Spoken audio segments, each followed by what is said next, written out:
ఎన్నికలు సమీపిస్తున్నటువంటి టైంలో బెంగాల్లో రాజకీయం మొత్తం మారిపోతోంది. ఢీ అంటే ఢీ అనుకుంటున్నాయి బీజేపీ, తృణమూల్ కాంగ్రెస్లు. అయితే అందరి దృష్టి ముస్లిం ఓటర్లపైనే ఉంది.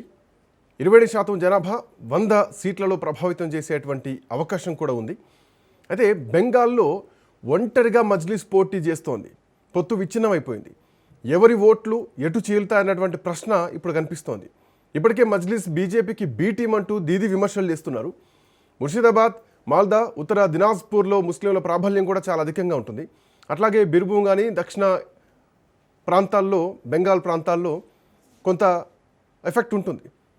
సో ఇట్లాంటి నేపథ్యంలో ఈసారి దీది ఈ ఎన్నికలను ఎదుర్కోబోతోంది. గతం కంటే కూడా ఈసారి ఇంకొంత ఉత్కంఠ ఎక్కువగా పెరిగింది.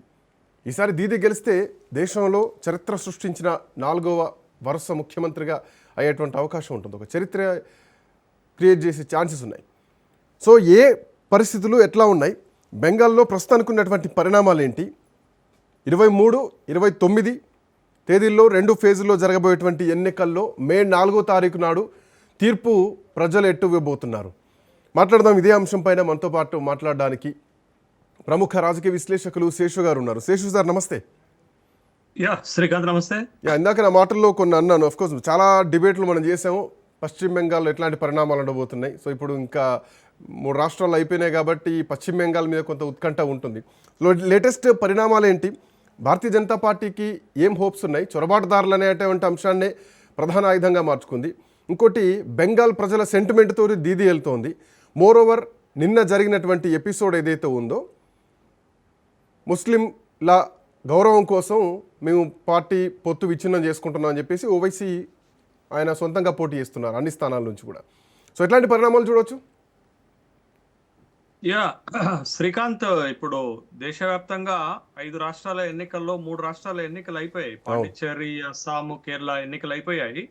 మరొక 2 కీలకమైనటువంటి రాష్ట్రాల ఎన్నికలు ఏప్రిల్ 23 నాడు అటు తమిళనాడు, ఇటు బెంగాల్లో కొంత భాగము, ఏప్రిల్ 29 నాడు బెంగాల్లో రెండో ఫేజు ఎన్నికలతోటి 5 రాష్ట్రాల ఎన్నికలు పూర్తవుతాయి.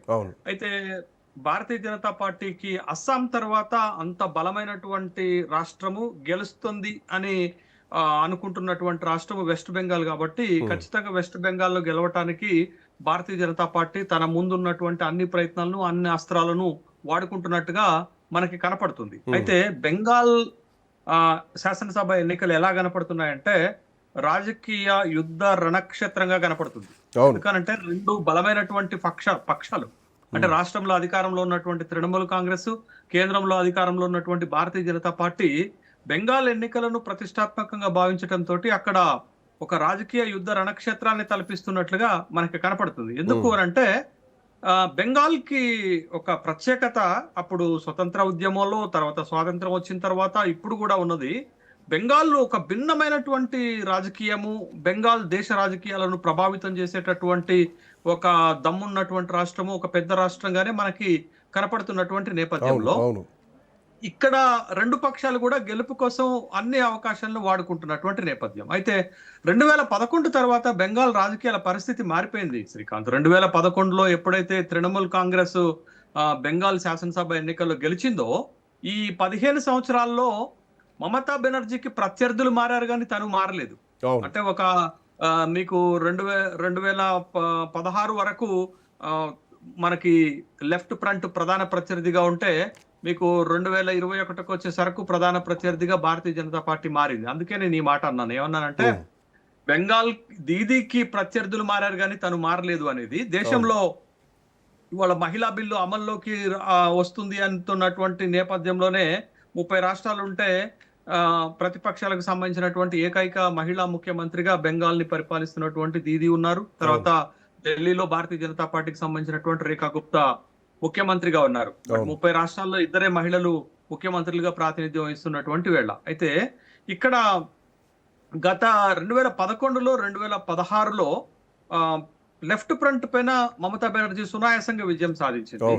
బట్ 2021కి వచ్చేసరకు కొంత బెంగాల్లో భారతీయ జనతా పార్టీ నుంచి కొంత ప్రతిఘటన ఎదురైనప్పటికి కూడా మంచి మెజార్టీ తోటి మమతా బెనర్జీ గెలవగలిగింది. బట్ ఇప్పుడు జరుగుతున్నటువంటి ఎన్నికలు 2026 శాసనసభ ఎన్నికల్లో మమతా బెనర్జీకి పోటీ ఎదురవుతున్నప్పుడు కూడా ఇప్పటి వరకు ఉన్నటువంటి రాజకీయ వాతావరణం పరిస్థితులు కనుక చూస్తే మళ్ళొకసారి మమతా బెనర్జీ గెలుపుకి అవకాశాలు ఉన్నట్టుగా మనకు కనపడుతుంది. ఇందాక మీరు ఇంట్రోలో ఒక మాట చెప్పారు. ఈ మమతా బెనర్జీకి ఉన్నటువంటి బలం అక్కడ ఏంటి అని అంటే 27 నుండి 30% ఉన్నటువంటి ముస్లిం మైనార్టీ ఓటు బ్యాంకు మమతా బెనర్జీకి ఒక బలమైనటువంటి సపోర్టర్స్, ఒక బలమైనటువంటి ఓటు బ్యాంకుగా ఉన్నటువంటి పార్టీ. అందుకే మీరు ఆ పార్టీ ఎమర్జ్ అయిన తర్వాత మీకు 46-48% ఓట్లతోటి ప్రతి ఎన్నికను గెలుచుకుంటూ వచ్చింది. అది 3 శాసనసభ ఎన్నికలైనా 3 లోక్సభ ఎన్నికలైనా తృణమూల్ కాంగ్రెస్ కి ఎప్పుడు 40% కి బిలో ఓటింగ్ రాలే. దానికి ప్రధాన కారణం ఏంటి అంటే తృణమూల్ కాంగ్రెస్ కి బలమైనటువంటి ఓటు బ్యాంకుగా మీకు ముస్లిం మైనార్టీలు నిలబడటంతో ఆ స్థాయి విజయాలను సాధిస్తుంది అనేటటువంటి విషయం మనకి గమనించాలి. అయితే బెంగాల్లో మొత్తం 294 శాసనసభ స్థానాలు ఉంటే మీకు ఒక స్టాటిస్టికల్ డాటా చెప్తాను శ్రీకాంత్. 294 శాసనసభ స్థానాలు ఉంటే 112 శాసనసభ స్థానాలు ముస్లిం మైనార్టీలు నిర్ణయాత్మక శక్తిగా ఉన్నారు. ఈ 112 శాసనసభ స్థానాల్లో 106 గత ఎన్నికల్లో తృణమూల్ కాంగ్రెస్ గెలిచింది. ఒక 5 చోట్ల మాత్రమే భారతీయ జనతా పార్టీ గెలిచింది. ఇది నోట్ చేసుకొని భారతీయ జనతా పార్టీ 5 చోట్ల మాత్రమే. అయితే 182 శాసనసభ స్థానాల్లో హిందూ ఓటు బ్యాంక్ కూడా నిర్ణయాత్మక శక్తి. బట్ ఇక్కడ కూడా తృణమూల్ కాంగ్రెస్ 109 శాసనసభ స్థానాలు గెలిస్తే భారతీయ జనతా పార్టీ 72 స్థానాలు గెలిచింది. అంటే హిందూ ఓట్లు ప్రాబల్యము నిర్ణయాత్మక శక్తిగా ఉన్న చోట భారతీయ జనతా పార్టీకి ఎక్కువ సీట్లు గెలిచారు. అంటే వాళ్ళు గెలిచిన మొత్తం 77 సీట్లలో 72 సీట్లు హిందూ ప్రాబల్యం కలిగినటువంటి నియోజకవర్గాల్లోనే గెలుపు సాధించారు తప్ప ముస్లిం ప్రాబల్యం ఉన్నటువంటి ఏరియాల్లో వాళ్ళు గెలిచింది కేవలం 5 సీట్లు మాత్రమే. అందుకే తృణమూల్ కాంగ్రెస్ కి ఒక బలమైనటువంటి ఓటు బ్యాంక్ గా అక్కడ ఉన్నటువంటి సందర్భాన్ని స్టాటిస్టిక్స్ చెప్తున్నాయి. అయితే ఈసారి ఎన్నికల్లో ఒక ప్రత్యేకత ఈ కలయిక మొన్న ఓవైసీ అండ్ హుమాయూన్ తో జరిగినటువంటి పొత్తు ఏదైతే ఉందో ముస్లిం ఓటు బ్యాంక్ అట్రాక్ట్ చేయడానికి అది కొంత దీదికి ఒక రకంగా ఒక భయం గుట్టించేటువంటి వార్తనే చెప్పాలి. ఎందుకంటే ఇద్దరు కూడా బలమైనటువంటి నాయకులే. ఇప్పుడున్నటువంటి పరిస్థితుల్లో ఆ పొత్తు విచ్ఛిన్నం అయిపోయింది కాబట్టి సో మైనార్టీ ఓటు బ్యాంకు దీదితోనే ఉంటుంది అనుకోవచ్చా? ఇది కొంత దీది కలిసి వచ్చేటువంటి అంశం అనుకోవచ్చా? ఇక్కడ 2 అంశాలు ఉన్నాయి శ్రీకాంత్. గతంలోకి ఇప్పటికి ఒక భిన్నమైనటువంటి వాతావరణం బెంగాల్లో ఏంటి, ముస్లిం మైనార్టీ ఓట్ బ్యాంకు సంబంధించినటువంటి అంశాలు ఏంటి అని అంటే ఒక 3 అంశాలు చూద్దాం. ఒకటి ఏంటి అని అంటే గతంలో గంపగుత్తాగా మమతా బెనర్జీ దీదీకి తృణమూల్ కాంగ్రెస్ కి ముస్లిం మైనార్టీ ఓట్లు పడ్డాయి. బట్ ఇప్పుడు ఇక్కడికి వచ్చేసరకు మిగతా అన్ని రాష్ట్రాల్లో ఎట్లయితే ఎంఐఎం పార్టీ హైదరాబాద్ పాత బస్తీకి సంబంధించినటువంటి ఓవైసీ పార్టీ అసదుద్దీన్ ఓవైసీ పార్టీ మిగతా రాష్ట్రాల్లో ఎలా అయితే తన పరిధిని విస్తృత చేసుకుంటుందో బెంగాల్లో కూడా పోటీ చేస్తుంది. గత ఎన్నికల్లో పోటీ చేసింది, బట్ ఈ ఎన్నికల్లో కూడా పోటీ చేస్తుంది. అక్కడ కూడా ఎంఐఎం పార్టీ ముస్లిం ఓట్లను కొంత మేరకు చీలుస్తుంది అనేటటువంటి ఒక అభిప్రాయం అయితే ఈసారి తృణమూల్ కాంగ్రెస్ నుంచి ఒక 2 కీలకమైనటువంటి ముస్లిం లీడర్లు సస్పెండ్ చేయబడ్డారు. ఒకటి హుమాయూన్ ఖాన్ అనేటటువంటి ఒక బలమైనటువంటి లీడరు, ముర్షిదాబాద్ ఏరియాకి సంబంధించినటువంటి ఒక బలమైన లీడరు, షాజాన్ ఖాన్ అనేటటువంటి ఇంకొక బలమైన లీడరు. వీళ్ళిద్దరిని పార్టీ నుంచి వివిధ కారణాల వల్ల బహిష్కరించినటువంటి నేపథ్యంలో హుమాయూన్ ఖాన్ సొంత పార్టీ పెట్టారు.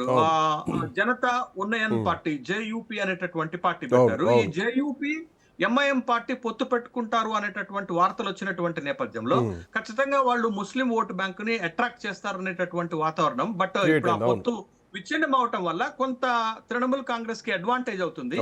కానీ నేను ఇటీవల ఒక సంఘటన నేను వార్తల్లో చూశాను. ఏంటి అంటే మాల్డాలో అల్లర్లు జరిగినటువంటి సందర్భంలో అక్కడ ఉన్నటువంటి ప్రజలను అడిగినప్పుడు MIM party Bharatiya Janata party agent గా మాట్లాడారు అక్కడ వాళ్ళు. అంటే భారతీయ జనతా పార్టీకి బి టీమ్ గా భారతీయ జనతా పార్టీకి ఏజెంట్ గా ఎంఐఎం పనిచేస్తుంది అనేటటువంటి ఒక అభిప్రాయానికి బెంగాల్ ముస్లింలు వచ్చారు అని చూడటానికి నేను ఒక ఉదాహరణ మీ ముందు పెడుతున్నాను. కాబట్టి కొంత మేరకు ముస్లిం ఓట్ బ్యాంక్ లో MIM party JUP party Shahjahan Khan తీసుకున్నప్పటికి కూడా మమతా బెనర్జీ వైపుకే ఎక్కువగా అక్కడ ముస్లిం మైనార్టీలు ఉన్నట్టుగా చూస్తున్నారు. ఎందుకంటే భారతీయ జనతా పార్టీని ఓడించగలిగినటువంటి పార్టీకే ముస్లిం మైనార్టీలు ఓటు వేస్తారనేటటువంటి విషయం. ఆల్మోస్ట్ 294 స్థానాల్లో 100 స్థానాల్ని ఎందుకంటే దేశవ్యాప్తంగా కాంగ్రెస్ వైపుకి ముస్లిం మైనార్టీ ఓటు వెళుతున్నటువంటి నేపథ్యంలో అది 2024 లోక్సభ ఎన్నికల్లో అది నిరూపణ అయినటువంటి నేపథ్యంలో బట్ ఇక్కడ బెంగాల్లో కాంగ్రెస్ వైపుకి ముస్లింలు ఎందుకు వెళ్ళట్లేదు అనంటే తక్షణ కర్తవ్యంగా బెంగాల్లో బీజేపీని ఓడించగలిగినటువంటి శక్తి కాంగ్రెస్ కు లేదు కాబట్టి ఖచ్చితంగా బీజేపీ మైనార్టీ ఓట్లు తృణమూల్ కాంగ్రెస్ కి వెళ్ళేటటువంటి అవకాశాలు Right. ఉంటాయి. ముఖ్యంగా తృణమూల్ కాంగ్రెస్ బలము కూడా ముస్లిం ఏరియాలోనే. సార్ 1 సెకండ్ సార్, ముర్షిదాబాదు, వీళ్ళు మాండా, కంటిన్యూ ఉత్తర చేద్దాం సార్. దినాజ్పూర్, తృణమూల్ కాంగ్రెస్ ఉత్తర దినాజ్పూర్, దక్షిణ 24 పరగణ జిల్లాలు, బీర్ భూములు, ఈ ప్రాంతాలన్నింటిలో కూడా ముస్లిం ప్రాబల్యం ఎక్కువగా ఉంటుంది. ముస్లిం ఓటు బ్యాంకే నిర్ణయాత్మక శక్తిగా ఉంటుంది. కాబట్టి తృణమూల్ కాంగ్రెస్ ఆ ఏరియాల్లో స్వీప్ చేసుకుంటూ వస్తుంది. మీకు వెరాజ్ మీరు చూడండి, భారతీయ జనతా పార్టీ ఉత్తర బెంగాల్లో అంటే డార్జిలింగ్ నుంచి మీరు చూస్తే ఆ ఏరియాలో ఎక్కువ వాళ్ళు మెజార్టీ సీట్లు సాధిస్తున్నట్టుగా మనకు కనపడుతుంది. ఇంకొక సో ఇప్పుడు దీనికి కూడా కొంత టాస్క్ కూడా అట్లాగే ఉంది. ఉత్తర దక్షిణాలు ఇద్దరు సమానంగా పంచుకొని దక్షిణానికి ఒకరు ఉత్తరానికి ఒకరు, ఉత్తరం నుంచే దీది కూడా ప్రచారాలు స్టార్ట్ చేసింది బీజేపీ అక్కడ బలంగా ఉన్నటువంటి ప్రాంతాల నుంచి. అదే ఈసారి ఇప్పుడు 4వసారి తను శాసనసభ ఎన్నికలు ఎదుర్కొంటున్నటువంటి నేపథ్యంలో కొంత గతంలో 215 సీట్ల దాకా గెలిచినటువంటి నేపథ్యంలో ఈసారి కొంత సీట్లు తగ్గినప్పటికీ కూడా మెజార్టీకి కావాల్సినటువంటి 148 శాసనసభ స్థానాల్లో తృణమూల్ కాంగ్రెస్ సునాయాసంగా విజయం సాధిస్తుంది అనేటటువంటి ఒక అభిప్రాయాలు కలుగుతున్నాయి.